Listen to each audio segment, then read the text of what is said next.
ఎక్కువగా రిటర్న్స్ని జనరేట్ చేసే top 5 investment options ఏమిటో ఈ వీడియోలో చెప్పబోతున్నా. సో ఈ వీడియోని లాస్ట్ వరకు చూడండి. అంతేకాకుండా ఇంతవరకు ఈ ఛానల్ని సబ్స్క్రైబ్ చేసుకోకపోతే ఇప్పుడే సబ్స్క్రైబ్ చేసుకోండి. నేను మీ కౌశిక్ మరిడి. చాలామంది చెప్తుంటారు రిస్క్ తీసుకోకపోతే లైఫ్లో మిగిలేది రస్క్ మాత్రమే. సేమ్ అలాగే మనమే కనుక కాస్త రిస్కీ అయిన ఇన్వెస్ట్మెంట్ ఆప్షన్స్లో పెట్టుబడి పెడితే ఎక్కువగా రిటర్న్స్ అనేవి జనరేట్ అవుతాయి. అదే రిస్కే లేని ఇన్వెస్ట్మెంట్ ఆప్షన్స్లో మనమే కనుక మన డబ్బుని పెట్టుబడి పెడితే కాస్త తక్కువగా రిటర్న్స్ అనేవి వస్తూ ఉంటాయి. అవునా? సో ఇప్పుడు చెప్పబోయే టాప్ 5 ఇన్వెస్ట్మెంట్ ఆప్షన్స్ కాస్త రిస్కీ అయినవి. క్లియర్? ఫస్ట్ వన్ అందరికీ తెలిసిందే, స్టాక్ మార్కెట్. మనమే కనుక టెక్నికల్ అండ్ ఫండమెంటల్ అనాలిసిస్ చేసి మంచి స్టాక్స్లో అనగా ఏ కంపెనీ యొక్క ప్రోడక్ట్ ఆర్ సర్వీస్ అయితే బాగుందో, ఫ్యూచర్లో బాగుంటుందో అలాంటి కంపెనీస్ యొక్క స్టాక్స్ని కొంటే ఫ్యూచర్లో ఖచ్చితంగా వాటి యొక్క ప్రైస్ అన్నది ఇంక్రీజ్ అవుతుంది. అలాంటప్పుడు 100%, 50%, 40% ఆ విధంగా కూడా రిటర్న్స్ అనేవి జనరేట్ అవుతాయి. ఫర్ ఎగ్జాంపుల్, ఎప్పుడు జనరేట్ అవుతాయి? ఎప్పుడైతే మనం లాంగ్ టర్మ్కి అనగా 10 years, 20 years, 30 years ఆ విధంగా ఇన్వెస్ట్మెంట్ చేస్తే అప్పుడు మాత్రమే ఆ రేంజ్లో రిటర్న్స్ అనేవి జనరేట్ అవుతాయి. ఫర్ ఎగ్జాంపుల్ రిలయన్స్ ఇండస్ట్రీస్ చూడండి. ఫర్ ఎగ్జాంపుల్ మ్యాక్స్ 2009లో ప్రైస్ అన్నది 318, కానీ ఇప్పుడు 2326. అర్థమైందా? అదేవిధంగా ఫర్ ఎగ్జాంపుల్ 2016లో 484, కానీ ఇప్పుడు 2300. చూడండి డిఫరెన్స్ చూడండి. అసలు 400 ఎక్కడ, 2000 ఎక్కడ, ఎంత పెరిగింది? అదేవిధంగా ఫర్ ఎగ్జాంపుల్ లాక్డౌన్లో 1000, మొన్న కరోనా ఆ టైంలో 1000, ఇప్పుడు 2300. సో కంపెనీ యొక్క ప్రోడక్ట్ అండ్ కంపెనీ యొక్క ఆస్తులు మేనేజ్మెంట్ అంతా బాగుంటే ఖచ్చితంగా షేర్ ప్రైస్ అన్నది పెరుగుతూ ఉంటుంది. ఫర్ ఎగ్జాంపుల్ విప్రో ఇప్పుడు 389, కానీ 2000 ఫర్ ఎగ్జాంపుల్ 2009లో 53. అర్థమైందా? అదేవిధంగా మొన్న లాక్డౌన్ అప్పుడు 180, కానీ ఇప్పుడు 389. ఎంత పెరిగింది? డబుల్. దాంతోపాటు ఇన్ఫోసిస్ ఫర్ ఎగ్జాంపుల్ 2020లో, నేను చెప్తుంది 2020లో కేవలం 636, కానీ ఇప్పుడు 1473. అదేవిధంగా ఎంఆర్ఎఫ్ ప్రెజెంట్ వచ్చేసి 85,000. ఫర్ ఎగ్జాంపుల్ మొన్న 2020లో 58,000, కానీ ఇప్పుడు 85,000. ఎంత పెరిగింది? దాంతోపాటు మ్యాక్స్ చూడండి 2009లో 1700, కానీ ఇప్పుడు 85,000. ఈ విధంగా ఎక్కువగా రిటర్న్స్ అనేవి జనరేట్ అవ్వడానికి స్టాక్ మార్కెట్ ఒక పాత్. సో అందుకనే ప్రాపర్గా రీసెర్చ్ చేసి మనమైతే స్టాక్ మార్కెట్లో పెట్టుబడి పెట్టాలి. అది కూడా లాంగ్ టర్మ్కి పెట్టుబడి పెడితే ఎక్కువగా రిటర్న్స్ అనేవి జనరేట్ అవుతూ ఉంటాయి. ఫర్ ఎగ్జాంపుల్ కొన్ని small and mid cap stocks చూద్దాం. వాటి యొక్క రిటర్న్స్ చూడండి. లాస్ట్ 5 yearsగా 227.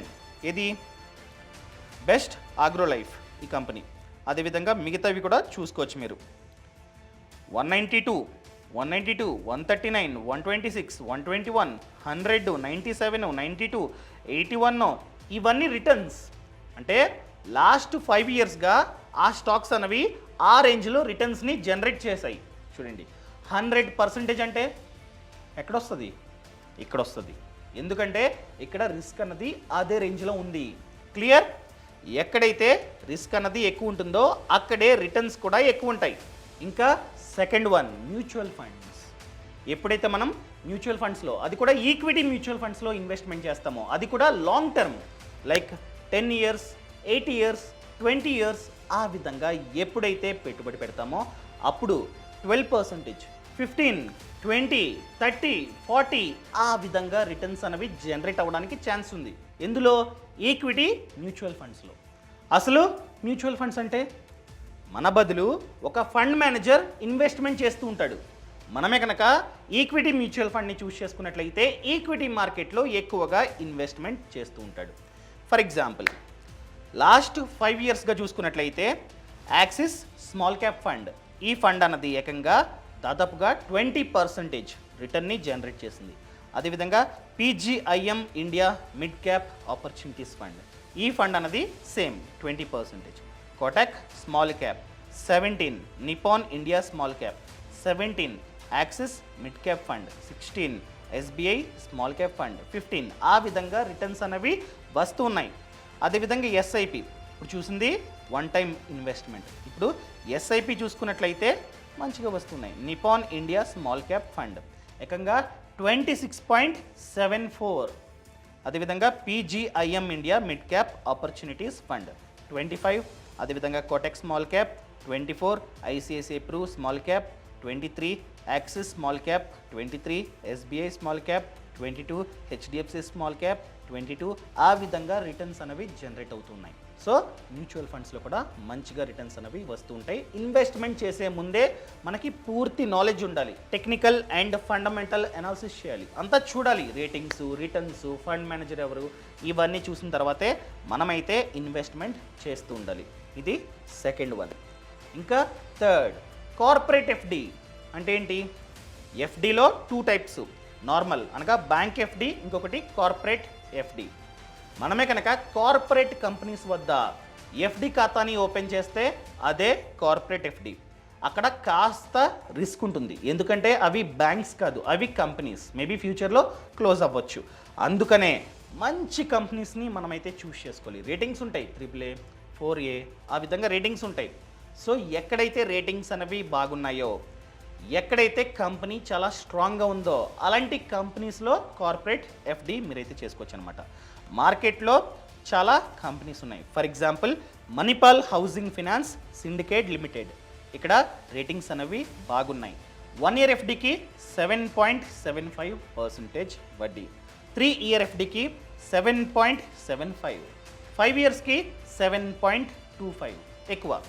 అదేవిధంగా Shriram finance 7.3 for 1 year, 7.95 for 3 years, 5 ఇయర్స్కి 8.18, 8% అంటే గుడ్.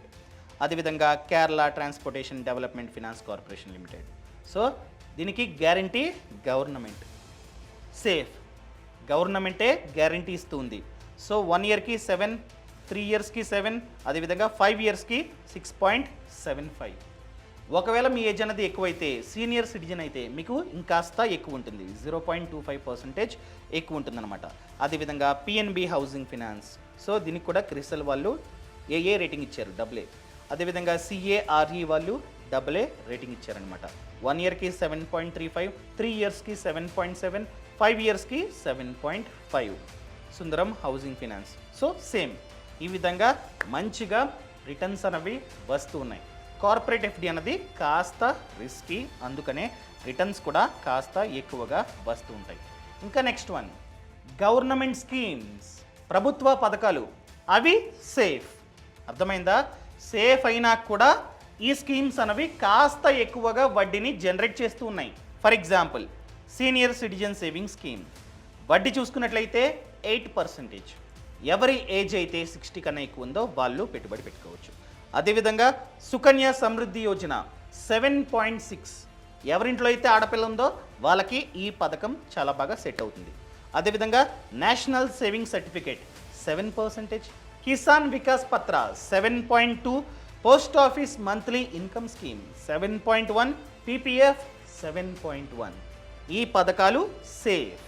మంత్లీ వడ్డీ కావాలి అనుకున్నట్లయితే post office monthly income scheme, retirement అయ్యి కాస్త డబ్బుని దాచుకుందాం అనుకున్నట్లయితే సీనియర్ సిటిజన్ సేవింగ్ స్కీమ్, ఇంట్లో ఆడపిల్ల ఉంటే సుకన్య సమృద్ధి యోజన, అదేవిధంగా మీ డబ్బు డబుల్ రెట్టింపు అవ్వాలంటే కిసాన్ వికాస్ పత్ర, లాంగ్ టర్మ్కి పెట్టుబడి పెట్టుకుందాం అనుకున్నట్లయితే PPF. ఈ విధంగా స్కీమ్స్ ఉన్నాయి, ఇవి సేఫ్. ఇంకా ఫిఫ్త్ వన్, P2P లెండింగ్ అనగా పియర్ టు పియర్ లెండింగ్. అంటే ఏంటి? కొన్ని కార్పొరేట్ కంపెనీస్ NBFCస్తో టైఅప్ అయ్యి మనం ఎంతైతే డబ్బుని పెట్టుబడి పెట్టామో ఆ డబ్బుని డైరెక్ట్గా ఎవరికైతే లోన్ కావాలో, ఎవరికైతే లోన్కి అప్లై చేస్తున్నారో అలాంటి వాళ్ళకి ఇస్తారు. అర్థమైందా? ఎటువంటి మిడిల్ మ్యాన్ లేకుండానే మనమే ఇండైరెక్ట్గా మన డబ్బుని ఎవరికైతే లోన్ కావాలో వాళ్ళకి ఇస్తూ ఉన్నాం. సో సో లోన్ ఫ్రీయా? లేదు, వడ్డీని ఖచ్చితంగా మనమైతే పే చేయాలి. అనగా ఎవరైతే లోన్ తీసుకున్నారో వాళ్ళు ఖచ్చితంగా వడ్డీని కట్టాలి. ఆ వడ్డీయే మనకి రిటర్న్ రూపంలో వస్తూ ఉంటుంది. ఎటువంటి మిడిల్ మ్యాన్ ఉండడు. వాళ్ళు ఎంతైతే కడుతున్నారో ఆ వడ్డీ మనకు వస్తూ ఉంటుంది. అందుకనే అప్ టు 12% వరకు రిటర్న్ రావడానికి ఛాన్స్ ఉంది. ఇప్పుడు నార్మల్గా చూసుకున్నట్లయితే బ్యాంక్స్ ఉంటాయి, బ్యాంకు కూడా చేసేది అదే. మనం బ్యాంకులో డిపాజిట్ చేస్తూ ఉంటాం, మనకిచ్చే వడ్డీ 5%, 6% ఆ విధంగా ఉంటుంది. మళ్ళీ బ్యాంకు లోన్ ఇస్తూ ఉంటుంది, ఆ లోన్ 10%, 20, 15, 14 ఆ విధంగా ఉంటుంది. మనకిచ్చేది 6%, కానీ బ్యాంకు తీసుకునేది 14%. రిమైనింగ్ అంతా బ్యాంకుకి ప్రాఫిట్. కానీ ఇక్కడ ఈ P2P లెండింగ్లో మిడిల్ మ్యాన్ ఉండడు. అందుకనే ఎక్కువగా వడ్డీ అన్నది వస్తూ ఉంటుంది. కాస్త రిస్క్ అన్నది ఉంటుంది, కామన్, చెప్పాను స్టార్టింగ్లోనే. రిస్క్ అన్నది కాస్త ఉంది కాబట్టి ఎక్కువగా రిటర్న్ అన్నది వస్తూ ఉంది. అసలు P2P లెండింగ్ ప్లాట్ఫామ్లో ఏ విధంగా పెట్టుబడి పెట్టాలి? పెట్టుబడి పెట్టడానికి చాలా ఆప్షన్స్ ఉన్నాయి. వాటిల్లో one of the best MobiKwik extra. So ఇక్కడ ఏంటంటే ఇది కూడా P2P లెండింగ్ ప్లాట్ఫామ్. ఇక్కడ 12% వరకు రిటర్న్ రావడానికి ఛాన్స్ ఉంది. ఎక్కడ? మొబిక్విక్ ఎక్స్ట్రాలో. అదేవిధంగా ఇక్కడ అడ్వాంటేజ్ ఏంటంటే ప్రతి transaction third party bank accounts నుండి జరుగుతూ ఉంటుంది. అర్థమైందా? సో అది మేబీ NBFC కావచ్చు, బ్యాంకు కావచ్చు. ఆ NBFCని ఖచ్చితంగా RBI రెగ్యులేట్ చేస్తూ ఉంటుంది. సో సేఫ్, కాస్త సేఫ్. ఎందుకంటే మన ప్రతి ట్రాన్సాక్షన్ని RBI రెగ్యులేట్ చేస్తూ ఉంటుంది. అదేవిధంగా మినిమం పెట్టుబడి 1000, అంతే. మినిమం 1000 ఉన్నా కూడా మనమైతే ఇన్వెస్ట్మెంట్ చేసుకోవచ్చు. మన డబ్బు పైన ఎంతైతే వడ్డీ జనరేట్ అవుతుందో ఆ వడ్డీ ప్రతిరోజు మన బ్యాంక్ అకౌంట్లో పడుతూ ఉంటుంది. అర్థమైందా? ప్రిన్సిపల్ వడ్డీ. ఇది కూడా అడ్వాంటేజే. అదేవిధంగా ఎటువంటి లాక్ ఇన్ పీరియడ్ లేదు.